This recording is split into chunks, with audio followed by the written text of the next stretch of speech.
I knew something was wrong the moment she slipped into lingerie she'd never worn in 20 I years, knew and something none was of it was wrong for the me. moment I saw Natalie getting ready that evening. The care she put into her appearance, her hair styled, her perfume, the elegant red dress, it just felt different. This wasn't how she prepared for a night out with me. Something in her eyes told me she was excited. But it wasn't for us, and it didn't take long for me to figure out who she was preparing for. Richard Blackwell, her boss. Confident, polished, and always a little too comfortable crossing professional lines. At company events, I'd watched him look at her in a way that made me uneasy. Each time, Natalie would just brush off my concerns, telling me I was overreacting. But overreacting didn't explain the late nights, the sudden work emergencies, or her new habits that seemed to pop up out of nowhere. I tried to ignore the signs because we had 20 years together. I truly believed in our marriage.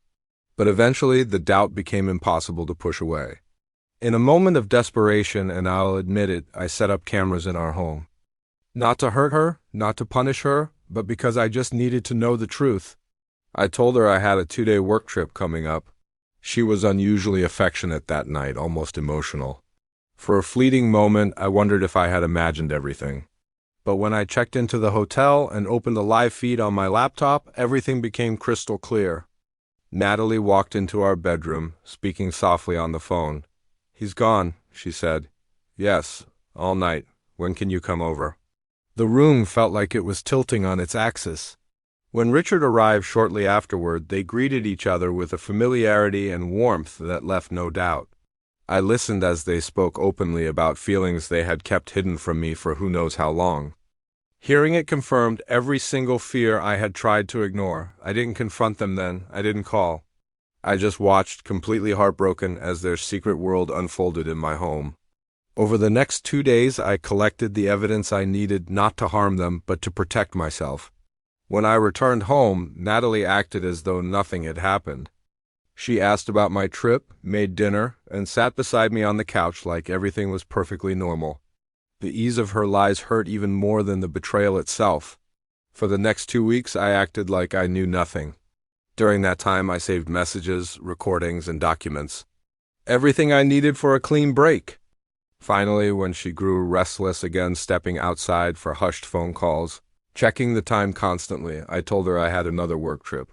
She tried to hide her excitement, but I saw it. That night, instead of leaving town, I stayed close by.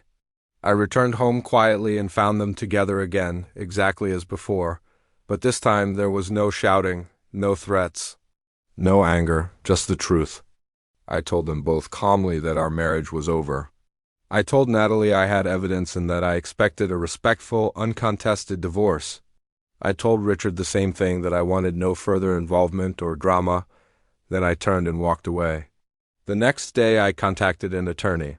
Natalie tried to explain, then apologized, then bargained, but I had already heard all I needed to hear. Our lives separated quickly.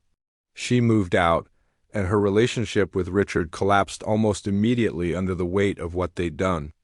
The aftermath was difficult for them. Careers were affected, friendships were strained, and their reputations were changed forever. But none of that came from me. I simply told the truth when I was asked.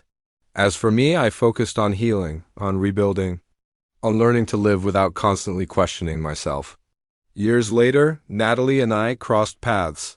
She looked tired, older in a way that came from regret, not from age.